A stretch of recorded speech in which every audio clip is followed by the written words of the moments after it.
Hello, welcome everybody. We're just going to take a few moments while people trickle in. Thanks for joining us today.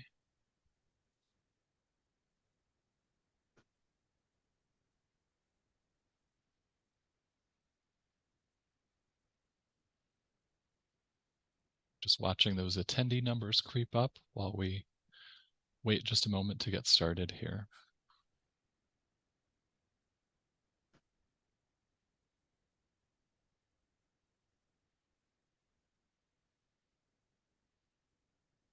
All right. Well, maybe we can begin. Welcome to DIY Preservation from Monitoring to Management.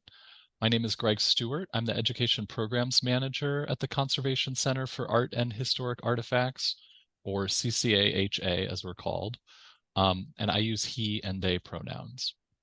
So today we're going to discuss a recent collaboration with the CCAHA and the Morris County Parks Commission that resulted in some really surprising finds about low-cost housing alternatives that work just as well as the more expensive museum quality options. And this allowed Morris County to move beyond simply monitoring their collections to actively managing their care more directly. So with this webinar, we're asking, basically, how can the lessons learned from this case study be replicated at your site? And because of that, you may have noticed in the description for today's program that we asked you to do a little homework before coming, to really just think of and be ready to discuss 2 successes and 1 challenge you faced in monitoring or managing the environment at your site. And if you didn't get a chance to do that, or you didn't see it, no worries. It's not like we're grading you. But I just wanted to give you that little prompt to think about as you listen to our speaker today, because we want to leave plenty of time for a generous discussion at the end. So before we get to the presentation, just some Zoom housekeeping. You are in Zoom webinar, so your video and audio are turned off, but you can ask questions or make comments to us in the chat.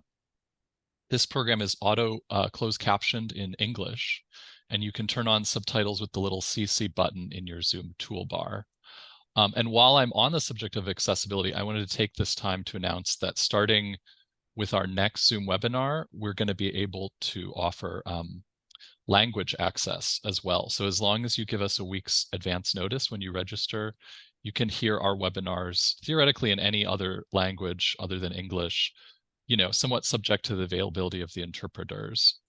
And just as a reminder, you can always, even before this, you can always request signed interpretation, slides in advance for use with screen readers, and if you need a live captioner. And please check our accessibility page for more information on all of this. So we will have a presentation from our speaker today, followed by Q&A with you. But please feel free to use that chat and ask questions anytime during the program. You may have noticed when you came in, but this program is being recorded, and we'll send a recording as well as the PowerPoint and any resources that we've shared in a follow-up email. And I wanted to also thank the National Endowment for the Humanities, the William Penn Foundation, and the Independence Foundation, who make today's program possible. So, Melanie, if you could just click to the next slide, please. Thank you. So just one quick note about the organization I work for, the CCAHA. We are a regional conservation lab and preservation services facility. We're based in Philly, but we work with organizations and clients all across the country. Our conservators treat paper-based objects like books, photographs, documents, artworks on paper, and more. And our preservation services staff work in the field, providing education programs like this one and helping institutions plan for the future of their collections. The center also offers a wide range of digitization services, as well as fundraising assistance, housing and framing, and more. And you can learn more about us at our website, ccaha.org. And so with that, I'm going to turn it over to Melanie Bump, Curator of Collections and Exhibits at the Morris County Park Commission. Just a little bit about our speaker today. Melanie Bump has worked in the museum field for over 17 years and has been in her current role as the Curator of Collections and Exhibits, for the Morris County Park Commission since October of 2014. As curator, she oversees the management of the commission's over 50,000 artifacts and curates exhibits at historic sites, including Cooper Grist Mill, Foster Fields, Living Historic Farm, and Historic Speedwell in Morristown, New Jersey. So I think with that, I'm going to stop talking and just turn it over to Melanie. Thank you. I'm happy you can all be here today and that we can share moving from environmental monitoring to management together. It's going to be an ongoing process. So hopefully this can kickstart a movement.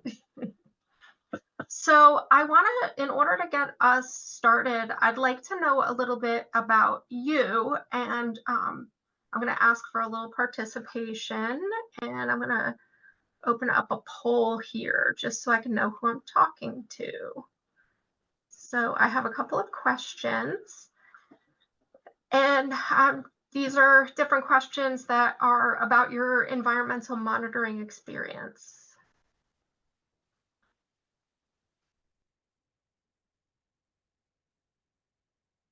I'll leave this poll up for about 30 seconds. I have a few of them, so give you a few more seconds here. It looks like we're leveling off, so somewhat confident wins.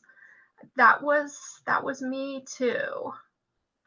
All right, so let's do the next one. Uh-oh. Put me in charge of polls. All right, so what the size of your organization? Just curious.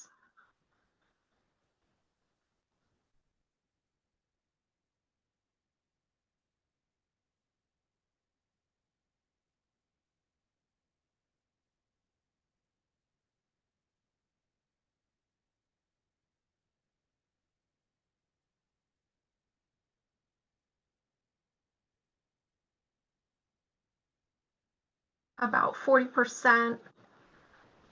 And let's 2 more questions. So this is a yes or no.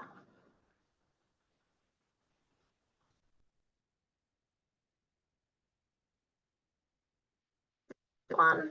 Oh, it is launched. Okay.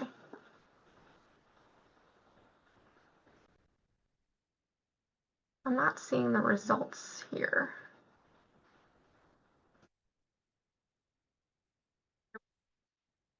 Just a little lag time. Oh yeah. Almost everybody has collection stored in spaces with limited controls. So that looks, and one more question.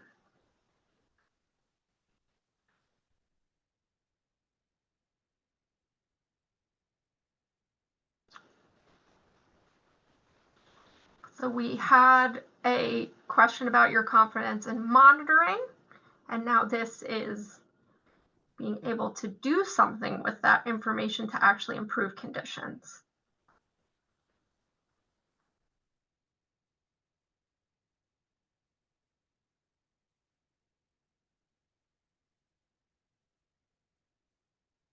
%.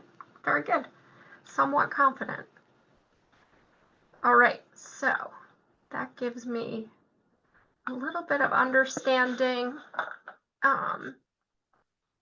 So let's dive in, and I want to share with you. Why isn't it advancing? I'm sure I need to do something. Hold on. Okay. All right, so presentation outline.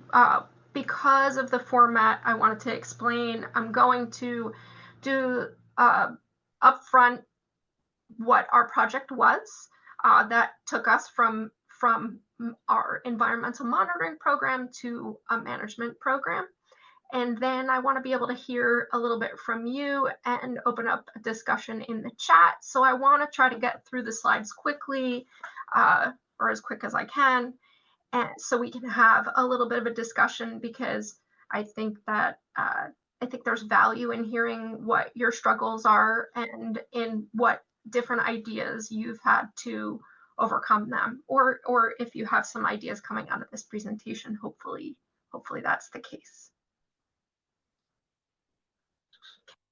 So in order to get us started, I want to talk a little bit about the Morris County Park Commission, just to give you context of how we got here and the types of collections we have.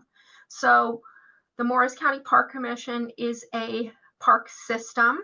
It includes 38 different facilities. We have golf courses, historic sites, an outdoor education department, arboretum, and our historic sites department, which the collections department is housed under. However, we oversee 15 different collections across the park system, so they're not all just specifically within the historic sites department.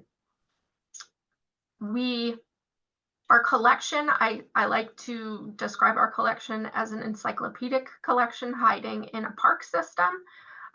We have vehicles, we have archives, books, rare book collection, images, you name it, we have it. The only thing we don't have would be dinosaurs. And I'm just waiting for them to find something in Morris County on park property.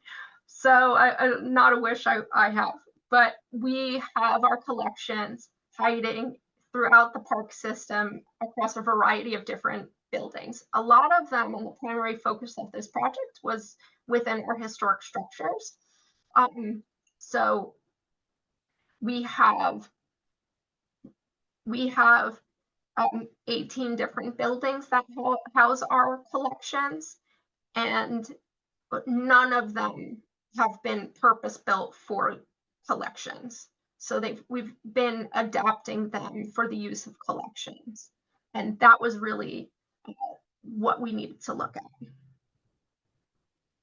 All right, so we have had a monitoring program, and as many institutions do, in 2018, I revamped our monitoring program and tried to look at an easier way of collecting data. So we had high-group thermograph charts, and we would run around collecting those, and we had data loggers that you plugged in, and we would collect that data with a shuttle, and it really became very cumbersome to go around to all of these locations. So we started using Bluetooth technology and streamlined where we had the loggers and made it a lot easier for us to collect data, which meant that we had more questions than answers with our data. So as many of you, I'm sure, do, when you have questions, you turn to the experts.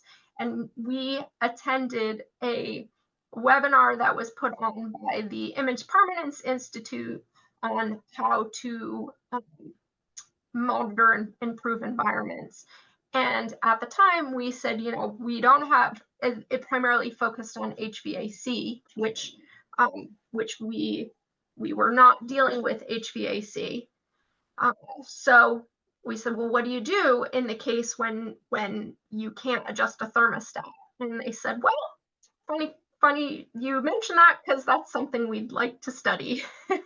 So with our questions of how can we make our collections environments better and how can we use the data to do that, we started a environmental study that would last 3.5 years. And the study is over, but we're continuing to study our environments, just not as part of a National Endowment for Humanities grant. So we got 2 rounds of an NIH grant for the Sustainable Management of Collections Environments with Limited Controls, a very long title for a long project.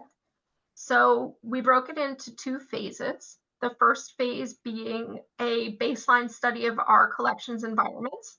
So we had the Immense Permanence Institute come out and review all of our collection storage areas, place loggers. We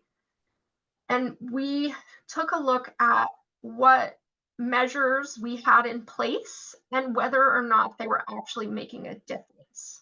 So we had a lot of practices, like one example I use is within our historic house. Every morning I would run around and turn on fans to cool it off. And we didn't actually know if running the fans was making a difference. So it made me feel good because I was doing something and moving the air around, but was that actually impacting our historic house museum for collections, or did it just make people feel good, make me feel good? So we studied that type of information, and our data loggers were really placed to capture information about the spaces, yes, but really putting our methods that we had in place to the test. So during phase 1, we captured what we were doing.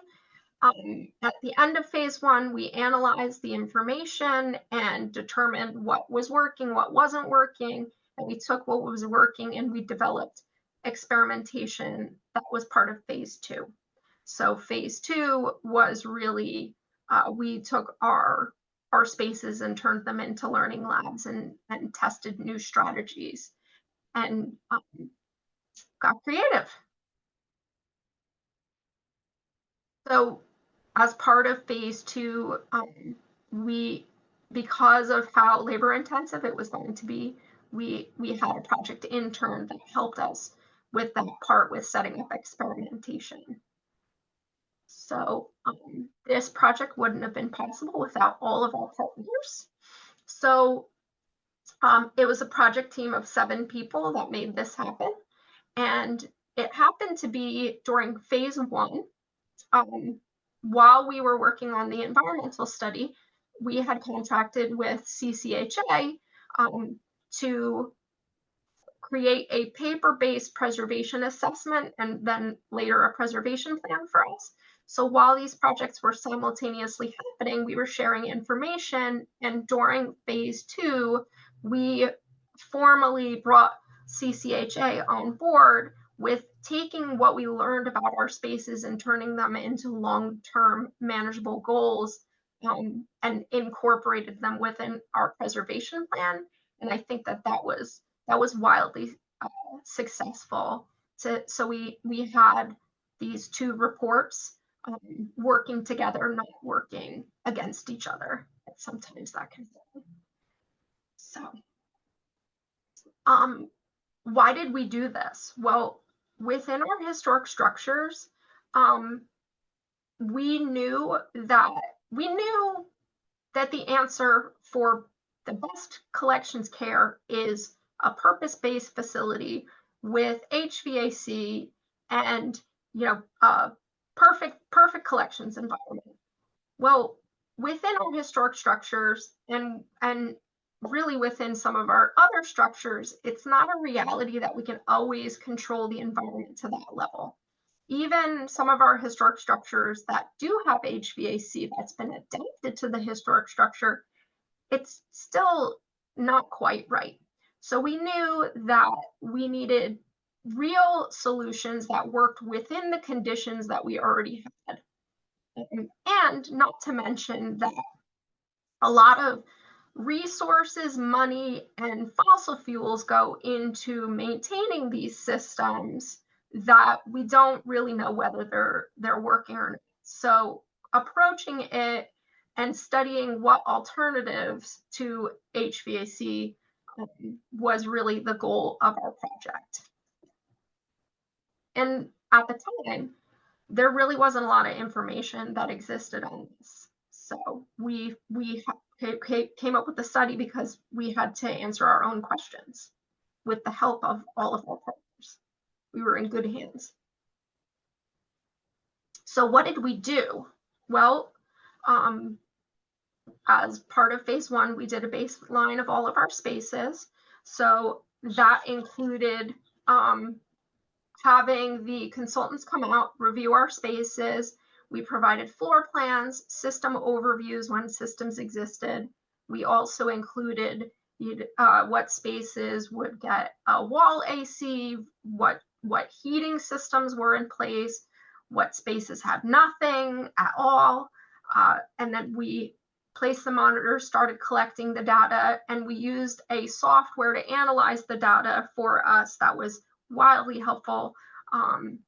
And you can see one of the charts there. This is from Eclimate Notebook. So it took the data for us and graphed it in such a way that the data actually made more sense than just statistics. So we also learned how to read the data in our spaces and analyzing dew point. That was something that we hadn't done before.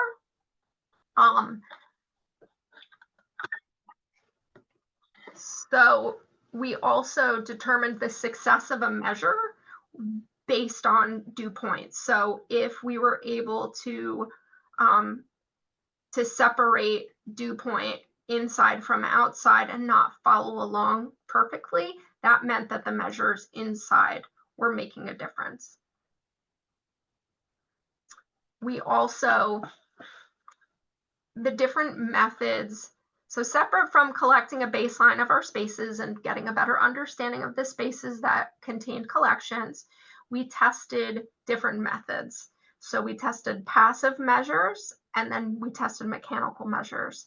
So the passive measures tested included curtains, boxes, different enclosures, and cabinets. So this was during phase one. We did our existing blue board boxes, existed built-in cabinets, fire safe cabinet, and we had roller shades, which you can see in this photograph here. And then during phase two, we tried some new methods with new products. And then the mechanical measures, we tested our heating and cooling systems. So one of the spaces that we tested had an HVAC system, but it was a very old system and what had to be supplemented with a dehumidifier. So we monitored that. We tested and monitored our air conditioning units, dehumidifiers, and radiant heat that we used. And we tested the effectiveness of those systems. So, and what we learned is that none of our spaces performed the same, and even within the same room, one corner of the room could be giving us different readings than the other side.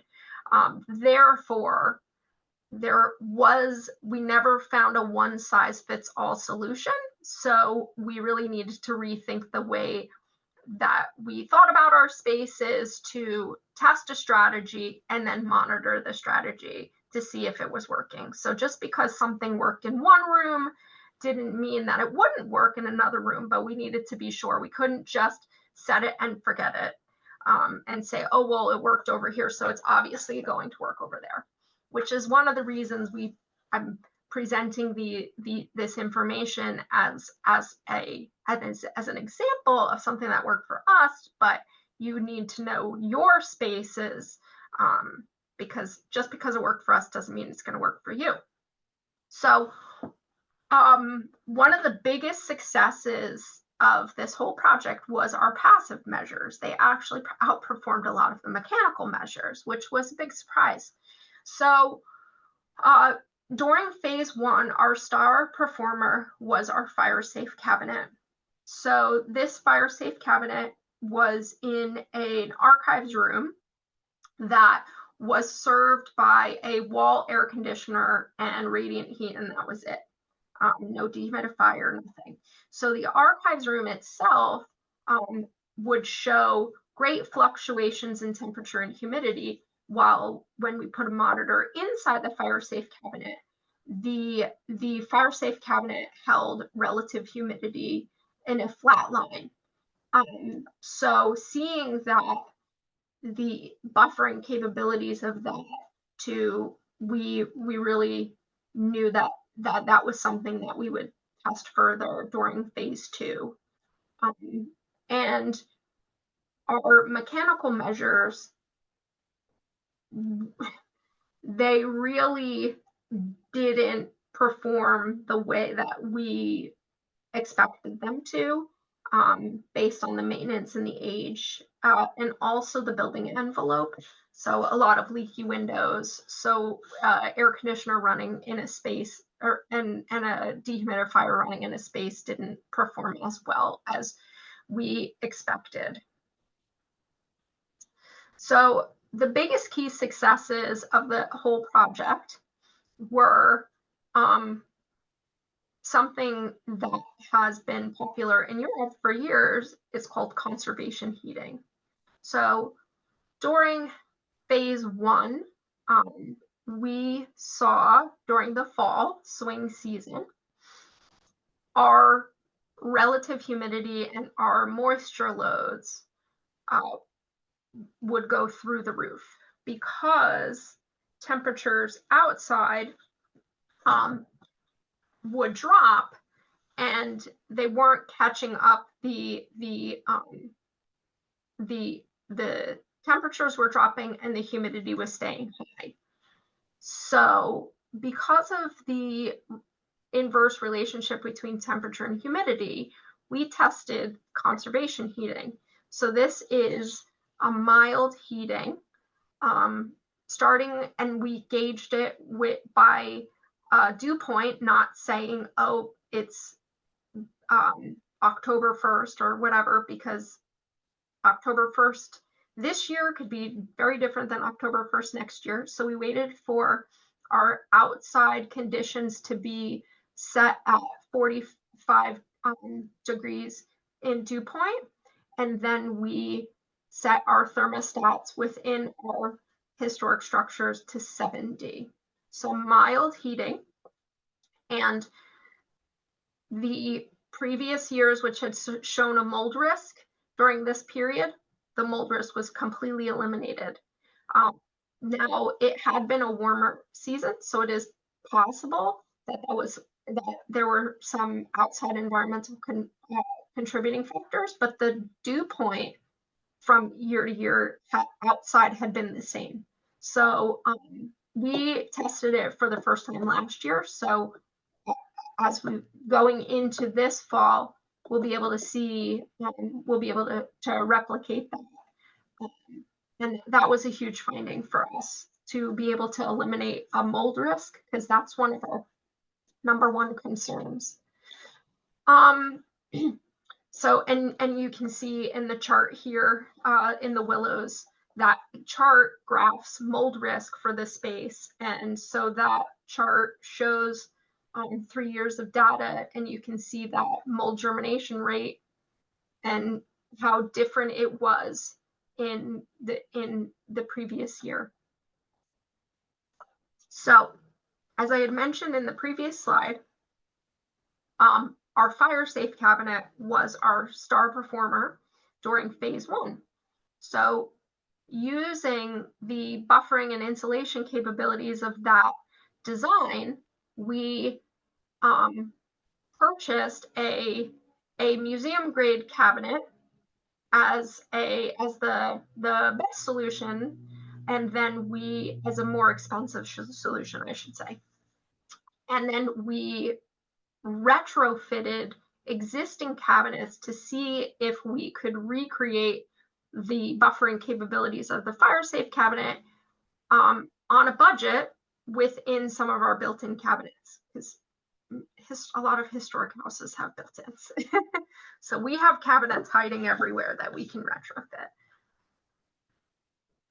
And so one of the things I wanted to be able to give you as a takeaway today, because it was such a success for us, and was able to The museum cabinet and the retrofitting cabinet were able to hold that level and keep dew point from rising in as the outside environment had great swings. The cabinet was able to protect the inside from great swings. So we retrofitted this cabinet, and I'll give you some instructions. You'll get a handout as well, so you can test this out. When we started the project, we knew that one of our ideas was going to be to retrofit a cabinet. And when we looked for examples of other organizations or instructions on how to retrofit a cabinet, they didn't exist. So we had to create our own idea, and utilizing basically how crates are insulated. So using that method, we applied it to this, and now instructions. So in order to do this, you can see in that third photo, our intern Enzo was the master at retrofitting cabinets. Melanie, just to say, your volume just cut out. I don't know if no. anyone else is experiencing that. Really? Can you hear me now? Maybe It's there, but it's really quiet. Oh no. Okay. That's very strange. Okay. I think, yeah, it's right. Someone's in the comments is saying it sounded like your mic switched. Do you have like using like Bluetooth headset or something like that? No. I will say it's sounding a little bit louder as you're closer to the computer. So if you could like maybe project and use your best teacher voice. And there is closed captioning, just reminding people there's closed captioning, so that depending on, and it's auto captioned, so depending on how well that's working, that might be a help if you're having trouble hearing Melanie. Sorry about that, everybody. All right. So is this a good volume? It's fine for me. Let's see if anybody is saying anything in the chat. Yeah, I'm getting some people saying it's better. So thank you. Okay. Sorry for my close-up. So initially, you're gonna have to measure your spaces. So front, back, sides. We didn't do tops and bottom. Well, yeah, we didn't do tops and bottom. Well, we did the bottom. We didn't do the top just because of the gravity. So we used marble seal to create a vapor barrier. You'll have to pop if you have metal, if you're using a metal shelving unit, your shelves. And then we used ethafoam planks in 1-inch depth and inserted them on the sides, basically making like a little cooler. And then replaced. So what I will say, especially if you're dealing with the metal, because of the way putting the shelves back in, you may tear the marble seal. So we used frame seal tape to patch anything in the marble seal that teared, and then we used polyester double-sided tape to stick the ethafoam planks onto the marble seal. Honestly, depending on how tightly you've cut them, you probably there were sometimes we didn't need the tape because they just stayed in place. So that just depends on your particular situation. So I'm gonna here's a slide that includes the step-by-step instructions. One of the things to keep in mind is that because of the depth of the ethafoam, you're going to lose space. So if your cabinet was filled completely full of things, you're going to lose a little space. So figure out where you're going to put them, or rearrange things so that everything fits. And don't forget to return your materials to the cabinet. So one of the interesting now, the results of this, so materials have hygroscopic properties, so they can do their own dehumidification, which we saw, which was interesting. So when we purchased, as part of phase 2, we purchased a museum cabinet, had it installed, put the logger in, and collected data for a few weeks, and then put books into it.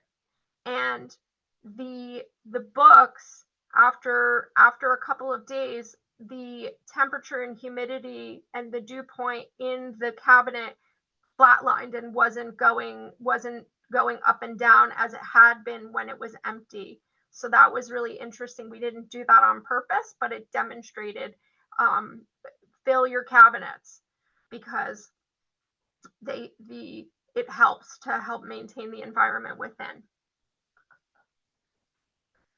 Here is an example of one of the cabinets. So we did a wooden built-in as well. So we didn't see a very big difference from the wooden built-in to the metal built-in. We did, so the museum cabinet, which was a silicone gasketed cabinet, did outperform the retrofit by a little bit. So it was able to, by August, what happened is it kind of reached a saturation level inside the cabinet and started to follow a little bit more with dew point outside, where the museum cabinet was able to hold the line a little bit longer. But the retrofit did an excellent job as well, and the retrofit cost about $45 versus the museum cabinet, which was over $1,000. So if you need to do this on a budget, which I'm sure a lot of you need to do things on budgets, this was the way to go, and we really had great results. Okay, so those were the big findings from our project, and I'm curious to hear from you in the chat what big ideas you have about your spaces, what strategies you're testing, and if you'd like to share some successes, some challenges that you've faced within your spaces. I know everybody has unique needs, but I think the best way for us to have more tools in our tool belt is to start sharing them, and also thinking about our management in as an active process. That's great, Melanie. Thank you. And maybe as we're waiting for some of those comments to kind of roll in, we can address some questions that people had during the during your presentation. So I think it was when you were on the slide with the different phases, there was a question just sort of like how long was each phase? I think you had some dates labeled there, but if you could just kind of clarify that in terms of like how long were you monitoring versus how long were you testing the the mechanical measures versus the passive measures, etc. So the phase 1 started, because it was an NIH grant. It started September of 2019, and then ended February of 2021. Basic, but we never removed the monitors. So we continued, we continued monitoring. We just at that time, we weren't working with the consultants and meeting. So the initial phase, we met monthly with consultants to review data and talk about what they saw in the data. Where during that downtime, so we had phase one was 2019 to 2021. And then we got the second round of NIH funds was September 2021 through 2023, which you'll recognize that was right in the middle of the pandemic. So which was interesting because that definitely had an impact on our study too, because we were able to study these spaces without people in them more than we would have previously been dealing with being open. So that was one of the unintended results, was seeing the impact of people on some of our spaces. I hope that answered the question. Yeah, and I'm sure that's sort of like a good and a bad thing, right? Like you can get a lot done because there's no people entering your site, but you're also not seeing the effects of like what added bodies in a space do to dew point and stuff like that. We have a question here about the financial undertaking for having us and the museum, or the Image Permanence Institute, the consultations that you had. Yes, so the NIH grant for phase one paid for the site visit. And so it was a preservation assistance grant for small institutions. So that's $10,000. And it was a 3-day site visit, and it ate the budget.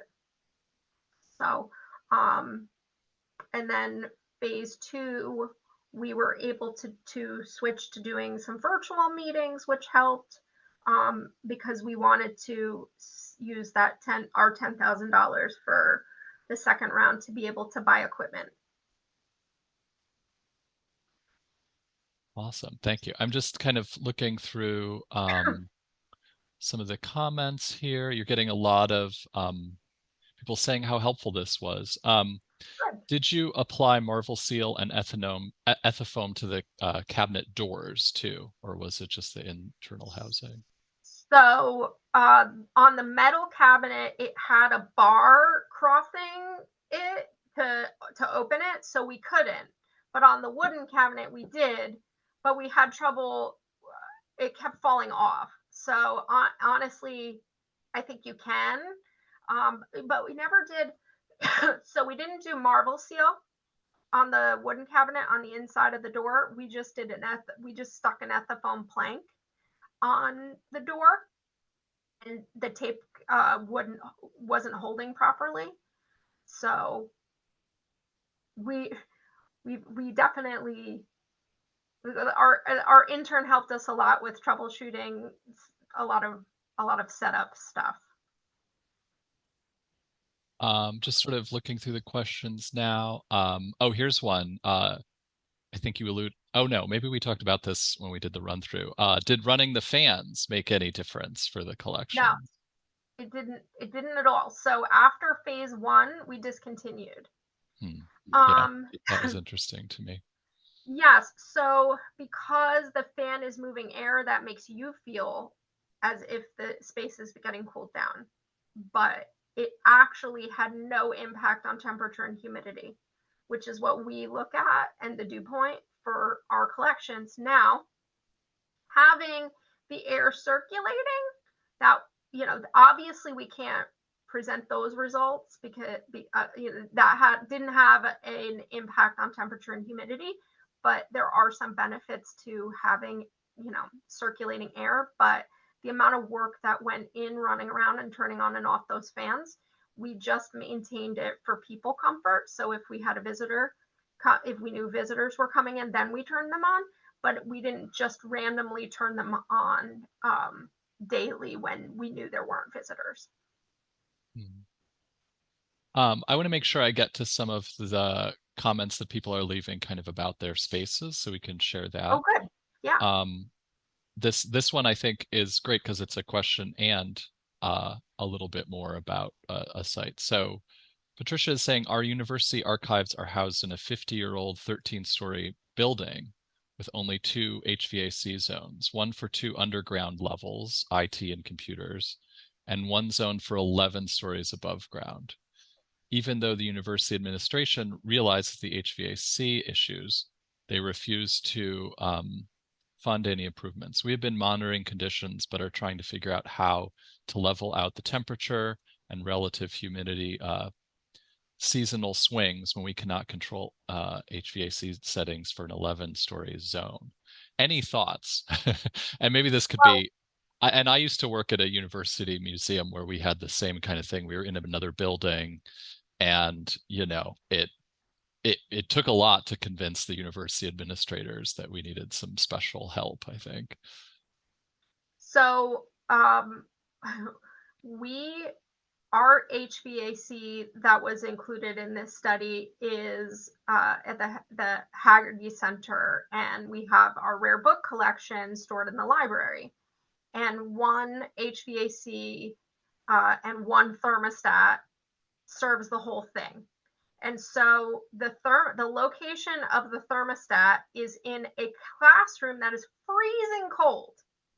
And so whenever they would have a class in there, they would turn the heat up, and literally the library would cook because it wasn't zoned properly.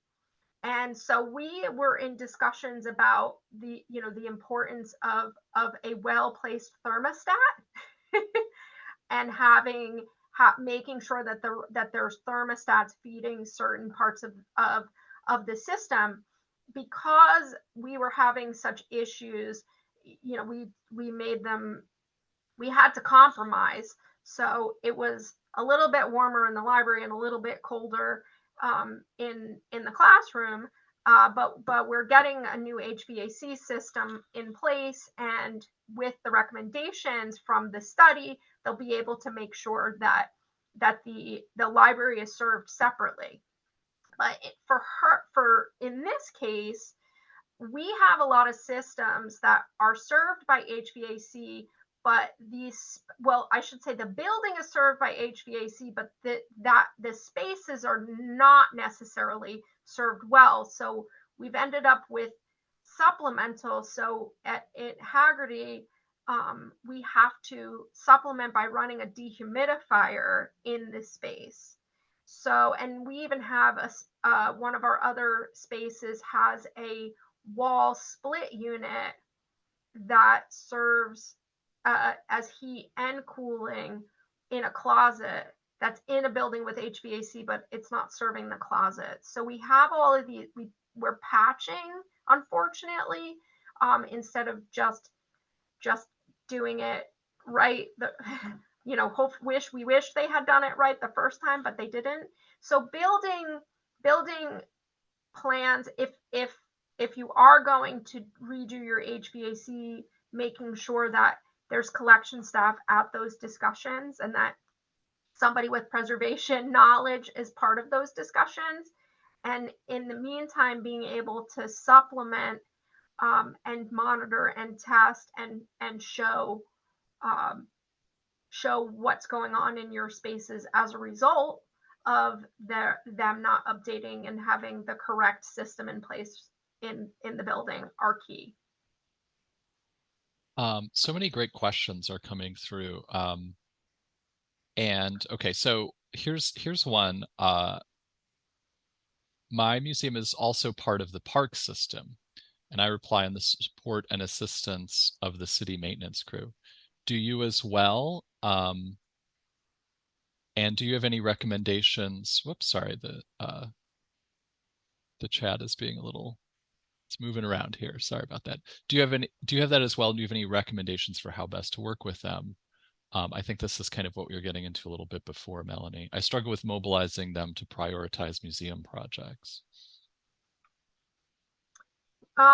So we are fortunate that the Historic Sites Department has a maintenance crew, and we've done training and done presentations on the importance and significance of good collections care. I think that advocating, and one of the other things that's really good is if you have the data and you have using a system to analyze your data that shows the impact of a poor environment on the collection can be very helpful. Like Eclimate Notebook, which is the system that we use, it will show you it has a preservation index, so it says, you know, at this current rate, these collections will last a year versus 100 years or 200 years. And so being able to communicate things in a way that that they understand. The other thing that really helped us, well, I shouldn't say, I don't like to put it that way.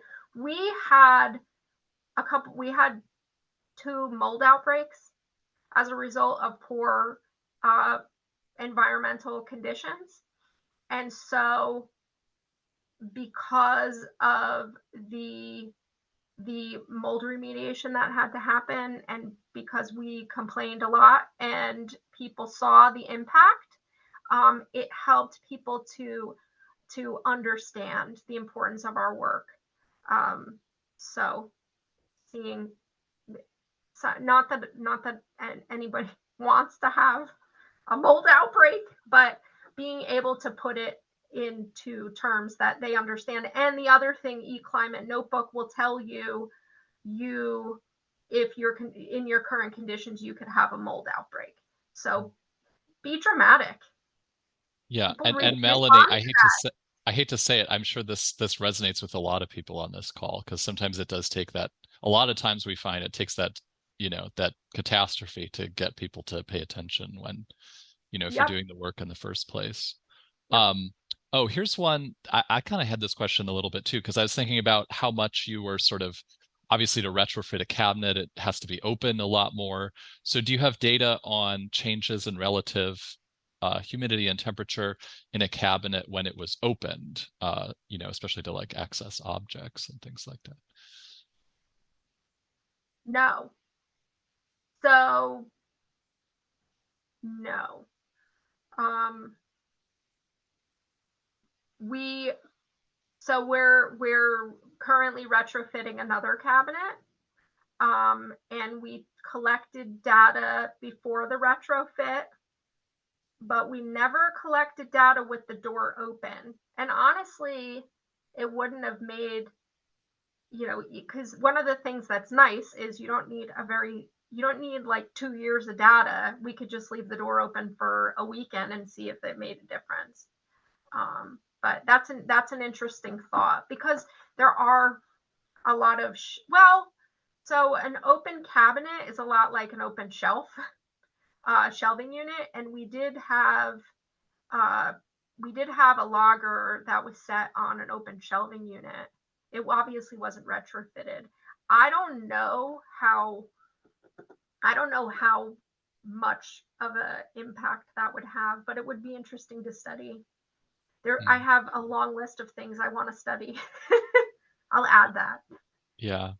And just to follow up from before with the city council or the city question, the Parks Department question, during a recent big flood event, we called in the mayor and the city councilman to help with water control. They had no idea how things were bad and committed to more support in the future. So that's a good, Yeah. you know, one of those things like unfortunate, but still like a success story there. Mm-hmm. Bum, bum, bum. Oh, here's another. Okay. And so many great questions. Again, I apologize if I don't get to everybody's question. But and Melanie has very graciously offered to look at the saved chat when we're done, just in case we missed a great question, and we'll get back to you. But I want to try to get to as much as we can. So we might take maybe a couple more questions. Okay, yes. So maybe some other data besides the monitoring and the cabinet conditions. Did you do any like object condition reports before and after things were placed in the retrofitted cabinets? We did not. We did not do that. But that's Okay. a interesting thing to consider. Yeah, maybe something for future study, Yeah. or for those of you who are trying some of this stuff at your own site.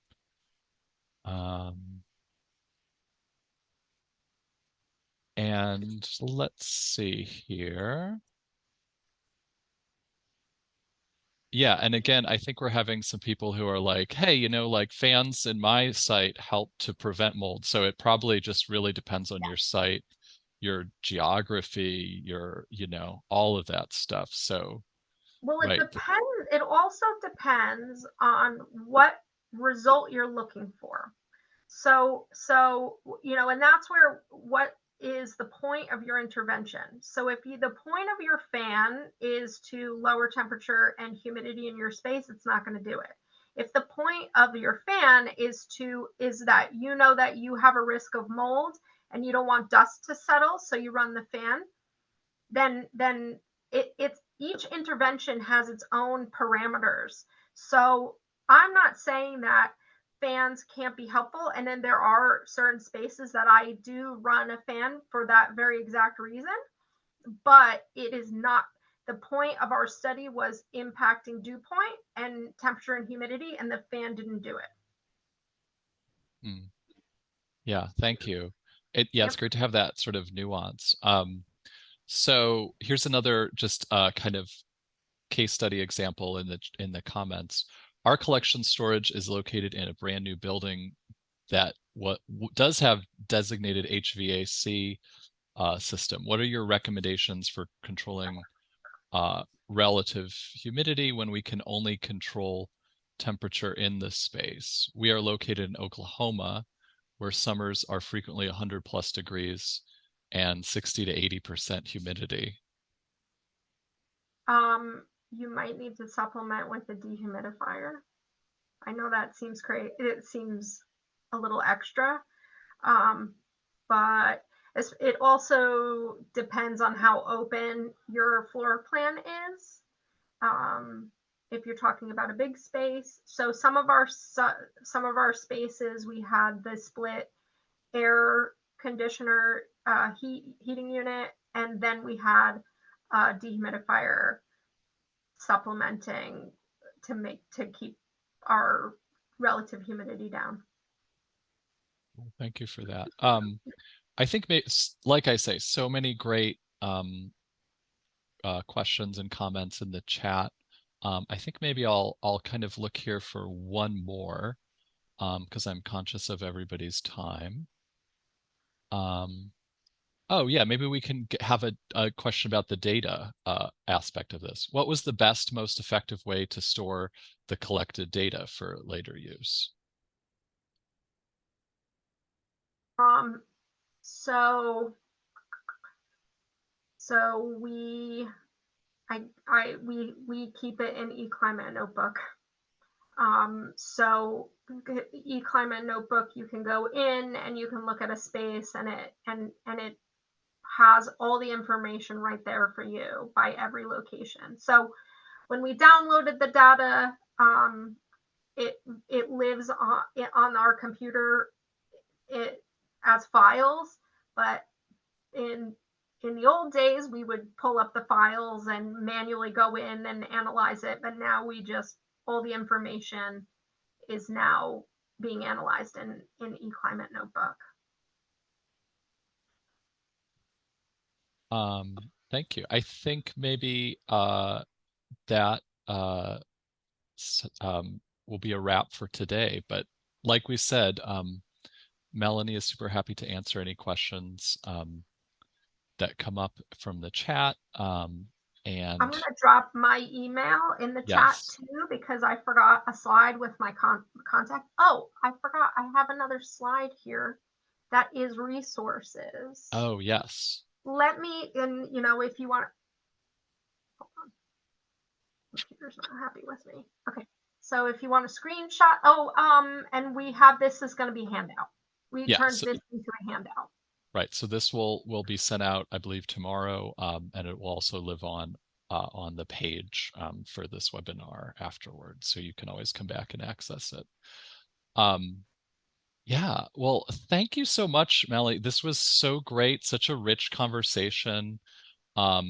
And also, I just wanted to give a shout out to Camilla Dawson, who's been helping out with all of the behind the scenes stuff today.